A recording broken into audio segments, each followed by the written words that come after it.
श्री गुरवे नमः। नमो विष्णुपादाय कृष्णपृष्ठाय भूतले श्रीमते भक्ति वेदांत स्वामिनीति नामिने। नमस्ते सरस्वती देवे गौरवाणी प्रचारिणे निर्विशेष शून्यवादी पाश्चात्य देशतारिणे।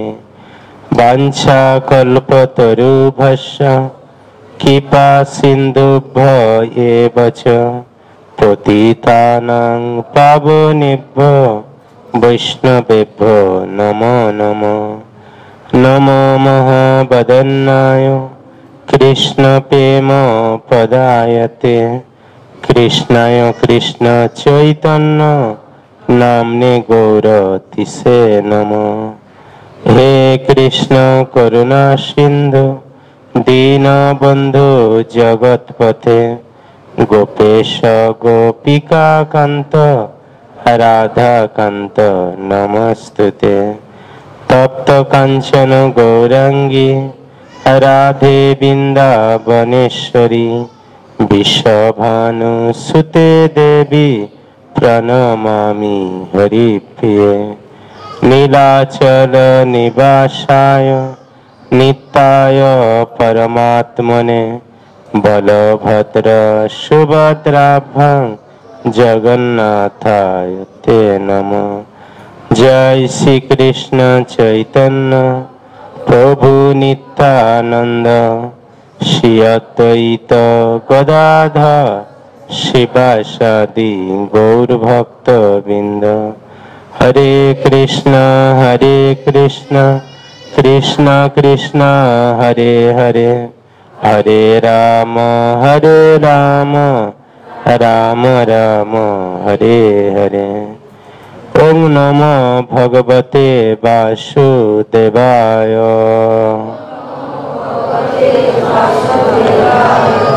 ओम नमो भगवते वासुदेवाय। ओम नमो भगवते वासुदेवाय।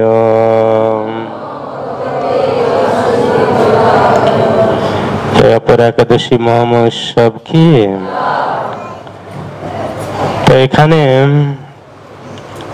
যুধিষ্ঠির মহারাজ ভগবান কৃষ্ণকে জিজ্ঞাসা করছেন, হে কৃষ্ণ, জ্যৈষ্ঠ মাসের কৃষ্ণপক্ষে একাদশীর নাম কি এবং তার মাহাত্ম্যই বা কি? আমি তা শুনতে ইচ্ছা করি, আপনি অনুগ্রহ করে তা আমার কাছে বর্ণনা করুন। তো যুধিষ্ঠির মহারাজ ভগবান কৃষ্ণকে এই অপরা একাদশীর বিষয়ে জানতে চাইছেন, আর তার উত্তরে ভগবান কৃষ্ণ বললেন, হে মহারাজ যুধিষ্ঠির, মানুষের মঙ্গলের জন্য আপনি খুব ভালো প্রশ্ন করেছেন। সেই জন্য আমাদের যে প্রশ্নটা এমন হওয়া উচিত তা যেন জীবের কল্যাণ হয়, সেরকম প্রশ্ন হওয়া উচিত। আর যার মাধ্যমে অন্য জীব ভক্তি জগতে প্রবেশ করতে পারে, ভক্তি জীবনে অগ্রগতি লাভ করতে পারে, সেরকম প্রশ্ন হওয়া উচিত। আর সেই প্রশ্নের মাধ্যমেই জীব পারমার্থিক প্রগতি লাভ করে। কিন্তু মানুষ এমন প্রশ্ন করে যে প্রশ্ন প্রাসঙ্গিক নয়। আর আমাদের সব সময় ভক্তির অনুকূলে প্রশ্ন করা উচিত, তাহলে কি হয়, খুব সুবিধা হয়। যেমন এখানে যুধিষ্ঠির মহারাজ একাদশীর বিষয়ে জানতে চাইছেন, আর তা শুনে ভগবান অত্যন্ত প্রসন্ন হলেন। আর তিনি কি বললেন, আপনি আমাকে যে প্রশ্ন করেছেন এর মাধ্যমে কি হচ্ছে না, মানুষের কল্যাণ হচ্ছে। আপনি খুব ভালো প্রশ্ন করেছেন। তারপর ভগবান এই একাদশীর মহিমা বর্ণনা করছেন। বহু পুণ্য প্রদানকারী, মহাপাপ বিনাশকারী ও পুত্র প্রদানকারী এই একাদশী অপরা নামে বিখ্যাত, যেই একাদশীকে অপরা একাদশী বলা হয়। ভগবান এখানে তিনটি কথা বলছেন যে এই একাদশী বহু পুণ্য দান করে আর মহাপাপ কি করে, বিনাশ করে, পুত্র প্রদান করে। তো এইভাবে এই একাদশীটি অত্যন্ত গুরুত্বপূর্ণ একাদশী। এই ব্রত পালনকারী ব্যক্তি জগতে প্রসিদ্ধি লাভ করেন। এই একাদশী ব্রত যে পালন করবে তার সে বিখ্যাত হবেন। আর সেই সঙ্গে ভগবান বলছেন যে ব্রহ্ম হত্যা, গো হত্যা, ভ্রূণ হত্যা, পরনিন্দা, পরস্ত্রী গমন, মিথ্যা ভাষণ প্রভৃতি গুরুতর পাপ থেকে এই ব্রত পালনে নিস্তার পাওয়া যায়। তো এই সমস্ত কথা বললেও এই নয় যে আমরা চিন্তা করব আগে এই পাপ করব আর একাদশী ব্রত পালন করে এর থেকে মুক্ত হব, এরকম চিন্তা করা যাবে না। এইসব পাপ আগে থেকেই সম্পূর্ণরূপে বর্জন করতে হবে। কেন আমি পাপ কর্ম করতে যাব? প্রথমেই এই সমস্ত পাপ বর্জন করে আমাদের একাদশী ব্রত পালন করতে হবে, তাহলে একাদশীর পূর্ণ ফল আমরা লাভ করতে পারবো। যদিও শাস্ত্রে একাদশী পালনের বহু বিধান দিয়েছেন এবং এর প্রচুর মহিমা আছে, তা বলে আমরা নাম বলে পাপ আচরণ করতে যাব না।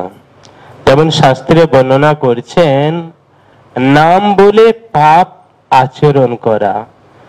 যদি নাম বলে পাপ আচরণ করি মানে কি না, নাম করলাম আর তার মাধ্যমে আমি পাপ থেকে মুক্ত হব, এরকম চিন্তা করা উচিত নয়। সেরকম একাদশী ব্রত পালন করলাম, একাদশী ব্রত এত ফল প্রদান করে, আমি অনায়াসে মুক্তি পাব, এরকম চিন্তা করা উচিত নয়। আমাদের সবসময় কি চিন্তা থাকবে যে আমরা যে বহু জনি ভূমিনাথ যে লইনু শরণ, যে আমরা অনেক সৌভাগ্যের ফলে বহু বহু জনি ভ্রমণ করার পর হে ভগবান আপনার চরণ কমলে আসার সুযোগ হয়েছে, আপনার ভক্ত সঙ্গ করার সুযোগ হয়েছে, আপনার নাম করার সুযোগ হয়েছে, আপনার সেবা করার সুযোগ হয়েছে। এই সুযোগ যেন আমি না হারাই, আর পাপ কর্ম এমনকি মানসিক ভাবেও যেন চিন্তা না করি। পাপ কর্ম করা তো দূরের কথা, তা যেন মানসিক ভাবেও এই বিষয়ে চিন্তা না করি। তারপর ভগবান বলছেন যারা মিথ্যা সাক্ষ্য দান করে, অনেক সময় কি হয় কেউ সাক্ষী দিল, মিথ্যা সাক্ষী দিয়ে দেয়। মিথ্যা সাক্ষী দিলে কিন্তু তাকে নরকে যেতে হয়। মিথ্যা সাক্ষী প্রদান করা উচিত নয়। সে যদি এই ব্রত পালন করে তাহলে তিনিও মুক্তি লাভ করে। আর কি বলছেন, ওজনের বিষয়ে ছলনা করে। কেউ হয়তো ওজনের বিষয়ে ছলনা করলো, দেখা যাচ্ছে আপনার সামনে এক ওজন করে দিল, আর বাড়িতে আসলেন দেখা যাচ্ছে জিনিসটা সঠিক নেই, তার জন্য যমরাজ তৈরি হয়ে আছে। সেই ব্যক্তিও যদি একাদশী ব্রত পালন করে তাহলে সে মুক্তি লাভ করবে। শাস্ত্রের মিথ্যা ব্যাখ্যা প্রদান করে। আবার কেউ যদি শাস্ত্রকে মানে বিকৃত করে, নিজের মন গড়া কথা বলে বা অপব্যাখ্যা দেয়, তাহলে তাকেও যমরাজের কবলে কবলিত হতে হবে। সেই জন্য মিথ্যা ব্যাখ্যা প্রদান করা উচিত নয়।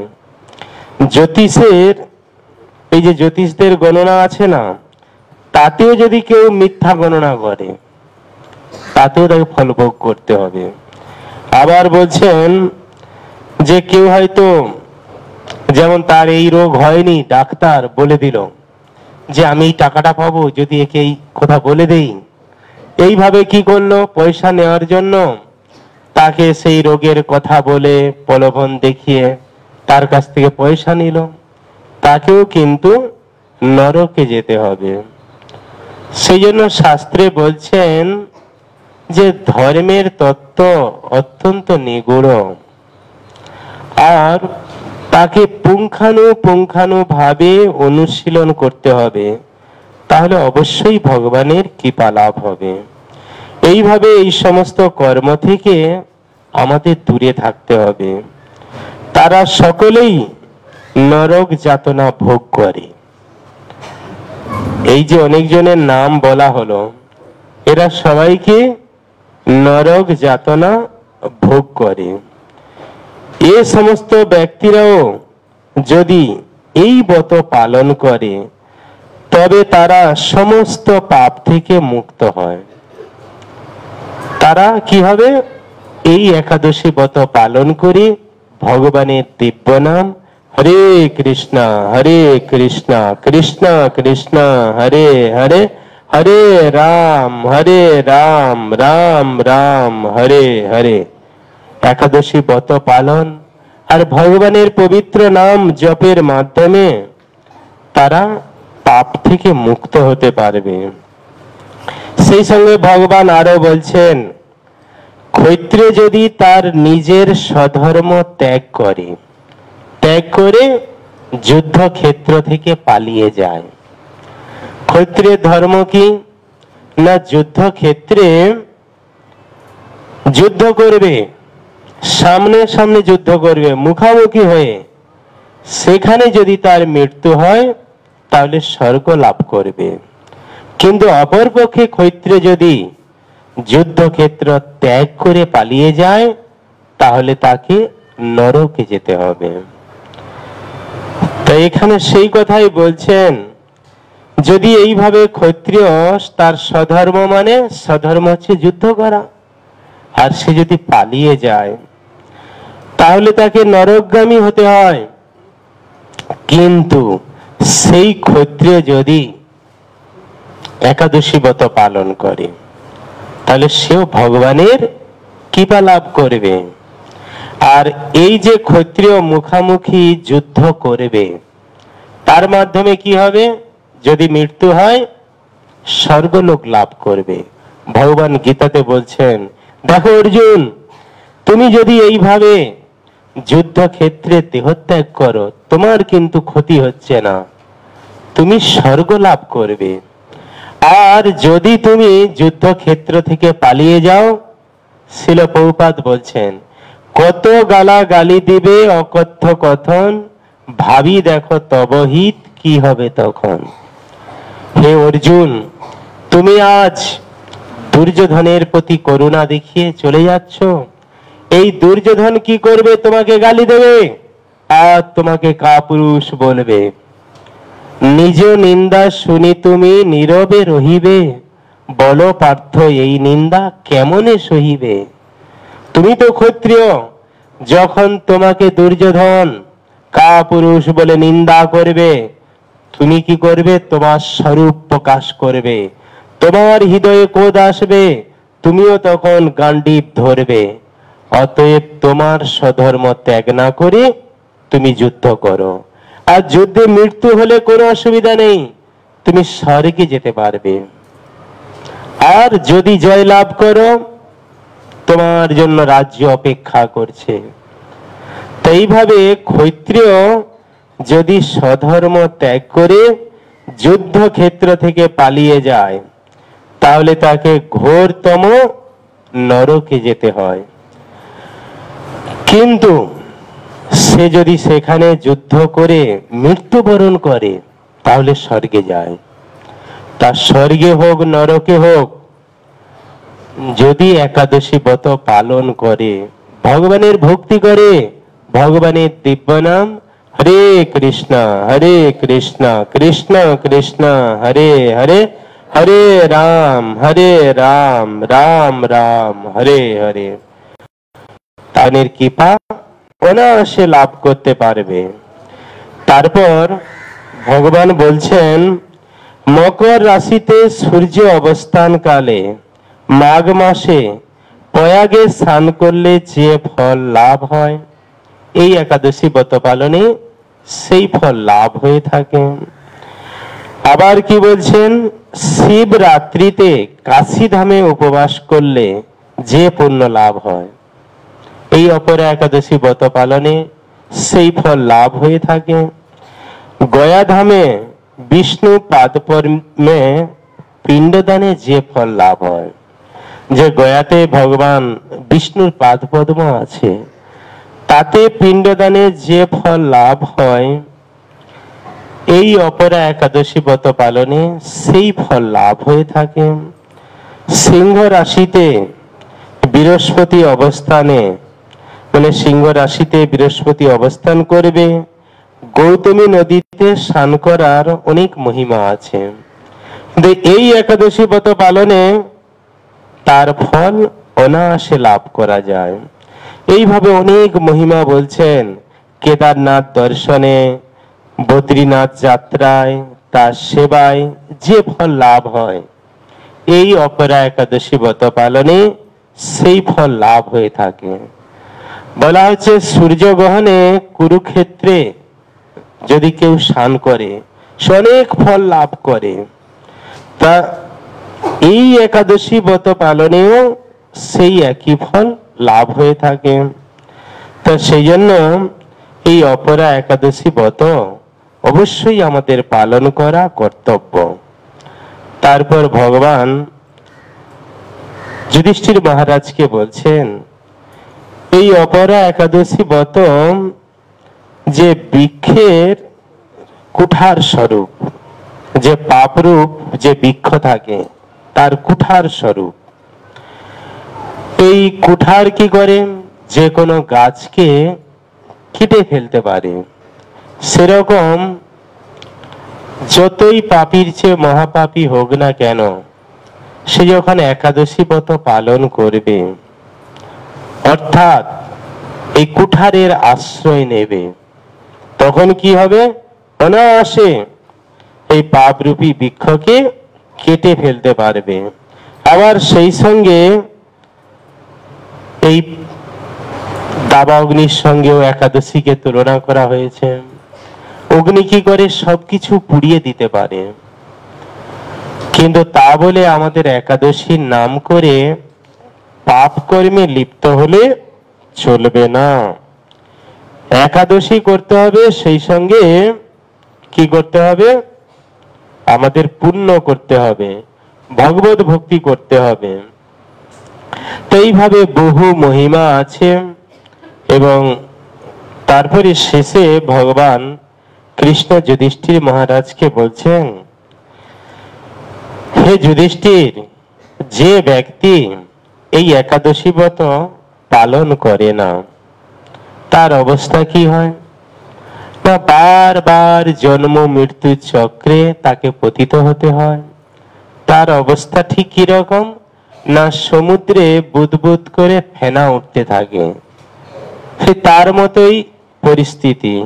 সেই বিষয়ে শ্রীল প্রভুপাদ বলছেন, সমুদ্রের ফেনা যেন ক্ষণে সৃষ্টি ক্ষণে লয়, মায়ার সংসারের খেলা এইভাবে হয়।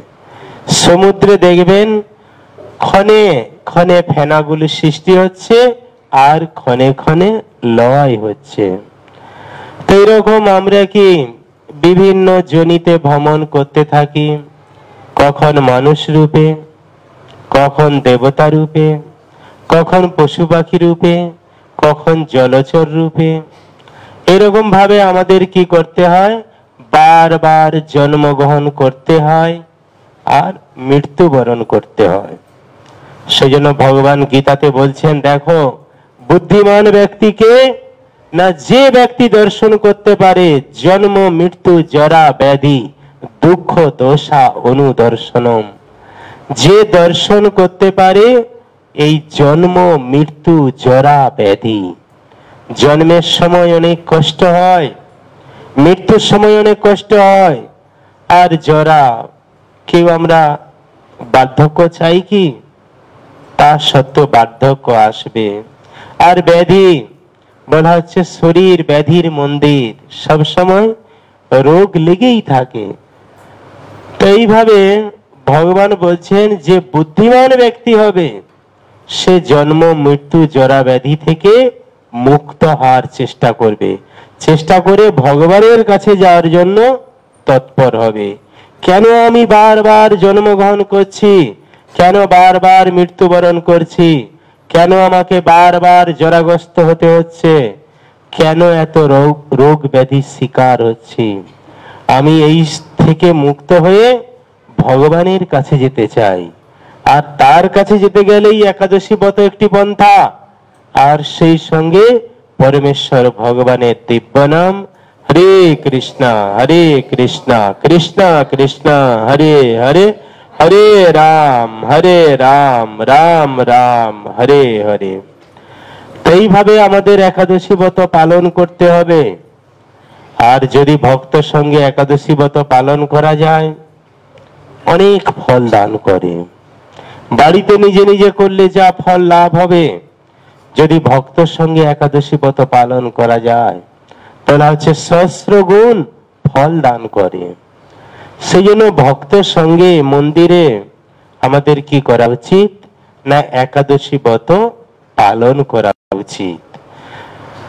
এইভাবে যদি আমরা ধীরে ধীরে একাদশী ব্রত পালন করতে থাকি, ভগবানের ভক্তি করতে থাকি, তো এখানে ভগবান বলছেন এই একাদশী তিথি এত গুরুত্বপূর্ণ, সমস্ত পাপ থেকে জীবকে মুক্তি প্রদান করে আর শেষে বিষ্ণু লোকে গতি হয়। সেই জন্য যদি আমরা এই বিষ্ণু লোকে লাভ করতে চাই বা ভগবানের ধামে ফিরে যেতে চাই, তাহলে অবশ্যই আমাদের কি করতে হবে, এই একাদশী ব্রত পালন করতে হবে। আমাদের সামনে যে নির্জলা পাণ্ডবা নির্জলা একাদশী আসছে, সেই পাণ্ডবা নির্জলা একাদশীতে আমরা সারা দিন সারা রাত মন্দিরে জপ করব, 2 লক্ষ নাম জপ করা হবে। সবাই মনে রাখবেন, সকাল 6টা থেকে পরের দিন সকাল 6টা পর্যন্ত 2 লক্ষ নাম আমরা জপ করব। ওই দিন কোনো প্রসাদের ব্যবস্থা থাকবে না। সামনের একাদশীতে সারা দিন সারা রাত ভগবানের নাম জপ করা হবে। তা সবাই মনে রাখবেন আর অবশ্যই আসবেন। তো এইভাবে একাদশী ব্রত আমাদের ভালো করে পালন করতে হবে। আর এখানে শেষে ভগবান বলছেন এই ব্রত কথা পাঠ ও শ্রবণের ফলে সহস্র গোদানের ফল লাভ হয়। যে গোদান, গোমাতা, সেই গোমাতা দানের ফল লাভ হয়। শাস্ত্রে সেই জন্য বলছেন গো সেবার এক নাম গোপাল সেবা। যদি গোমাতার সেবা করা হয় তাহলে ভগবান গোপালের সেবার ফল লাভ হয়। আমাদের প্রায় 34-35টা গোমাতা হয়ে গেছে। তাই একাদশীর দিন গোমাতার সেবা করা, অন্য দিনও সেবা করা, তাহলে গোমাতার কৃপা হলে ভগবানের কৃপা হয়। তা গোমাতা যদি প্রসন্ন হয় ভগবান আপনা থেকেই প্রসন্ন হবে। সেই জন্য গোমাতারও সেবা করার সুযোগ আছে। এই একাদশী যেরকম বৈষ্ণব সেবার সুযোগ আছে, সেরকম গোমাতার সেবারও সুযোগ আছে। তার মাসিক গ্রাহকও হওয়া যায়, তাতেও অংশগ্রহণ করতে পারেন। আর গোমাতার সেবা করলে ভগবান অতি প্রসন্ন থাকেন। আর সেই সঙ্গে আমাদের নিত্য সেবার, গৌরাঙ্গ রাধেশ্যামের নিত্য সেবার ব্যবস্থা আছে। কারণ জীব এই জড়জগতের বন্ধনে সে আবদ্ধ হয়ে কত টাকা পয়সা ধন সম্পদ তার পেছনে সময় দিচ্ছে। শাস্ত্রে বলছেন কি তার কিছু অর্থ যদি পরম পুরুষোত্তম ভগবানের সেবায় সে ব্যবহার করে তাহলে তার জীবন সার্থক হবে। সেই জন্য আমাদের কে ধনী কে দরিদ্র যেই হোক না কেন যাতে গৌরাঙ্গ রাধেশ্যামের নিত্য সেবা করতে পারে, সেই জন্য নিত্য সেবার গ্রাহক হওয়া যায়। তার গ্রাহকও চাইলে হতে পারেন। যা মাসে 151 টাকা প্রদান করতে হবে, যার মাধ্যমে গৌরাঙ্গ রাধেশ্যামের যে ফল ফুল মালা, তারপর এই যে ভোগ দেয়া হয়, এইভাবে নিত্য সেবা করতে পারবেন। আর এখানে সেবা করার মহিমা তো অপার, সবাই জানেন যে গৌরাঙ্গ মহাপ্রভু প্রতিষ্ঠা হওয়ার পর প্রায় 1.5 ইঞ্চি মতো মোটা হয়ে গেলেন। 2019 সালে যে গৌরাঙ্গ মহাপ্রভু 2019 সালে 12ই জুন যখন গৌরাঙ্গ মহাপ্রভুকে প্রতিষ্ঠা করা হলো, তা প্রতিষ্ঠা করার পর তার ঠিক এই কি বলা হচ্ছে, তোর ক্যামেরাটা কোন দিকে আছে, তার ঠিক 1.5 মাস 2 মাস পরে দেখি গৌরাঙ্গ মহাপ্রভু এক দিব্য লীলা করেছেন।